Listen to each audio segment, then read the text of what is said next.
السلام علیکم نئی ویډیو سره تاسو غلکلی وی امید لرم چې تاسو ټول به روغ جوړ خوشحاله وئ ژوند په مزو کې به وئ دوستانو ډېره زیاته افسوسناکه واقعه رامخې ته شوې ده ډېر زیات ظلم شوی دی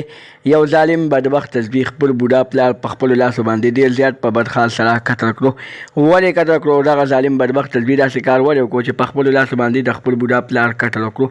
دوستانو د دې واقعې باره کې زه تاسو ته پوره تفصیل په دې ویډیو کې درکوم زموږ د ویډیو خامخا وګورئ چې پوره تفصیل نه ځان خبر کوي دغه رنګې نورو معلوماتي ویډیوګانو لپاره زموږ خبر میډیا چینل سبسکرایب کړئ ان شاء الله خامخا وخی زمونږ خاریوانې معلوماتي ویډیو تاسو ته په اسانۍ سره میلاویږي دوستانو دا واقعه په صوابۍ کې رامخې ته شوې ده چې یو ظالم بدبخت تسبیح خپل بوډا پلار د جایداد دپاره ډېر زیات په بېدردۍ سره قتل کړو دوستانو که چېرې موږ وګورو نن سبا د جایداد دپاره ډېر زیات قتلونه کېږي سړیام قتلونه کېږي خو تر اوسه پورې د دې قتلونو روکتام نه دی شوی ولې نه کېږي د دې قتلونو روکتام د دې قتلونو روکتام ځکه نه کېږي دوستانو چې ځای په ځای باندې ظلمونه شوي هر یو ځان ته ظالم وایي هر یو ځان ته مظلوم وایي دوستانو دغه ظالمان داسې ولې کار کوي چې دوی بیا په خپلو کړو باندې ستومانه نه وي او دغه رنګې پردي سړي ډېر زیات په بېدردۍ سره قتل کوي خو دوستانو دا کومه واقعه چې رامخې ته شوې ده دا یو ظالم بدبخت زوی واقعه ده چې یو زوی خپل بوډا پلار په خپلو لاس باندې قتل کړو په څه خبره یې قتل کړو په دې خبره باندې قتل کړو چې د پلان نه په جایداد کیسه غوښتله د پلان نه بیا کور غوښتو چې ما د بیا کور وایي یا ما د جایداد کیسه راکړه ځکه چې زما نه تاسو سره ګزاره نه کېږي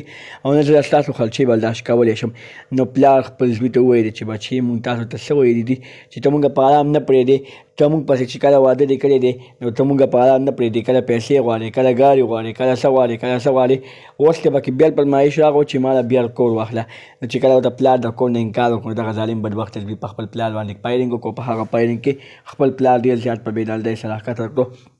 دوستانو داسې ظالمان په کومه دنیا کې پیدا کېږي چې داسې ظالمان را پیدا شي او په خپلو پلارانو باندې فایرنګ وکړي خپل پلاران ډېر زیات په بېدردۍ سره قتل کړي دغه رنګې نورو معلوماتي ویډیوګانو لپاره زموږ خبر میډیا چینل سبسکرایب کړئ انشاءالله څخه وخی زموږ هر یواني معلوماتي ویډیو تاسو ته په اسانۍ سره میلاویږي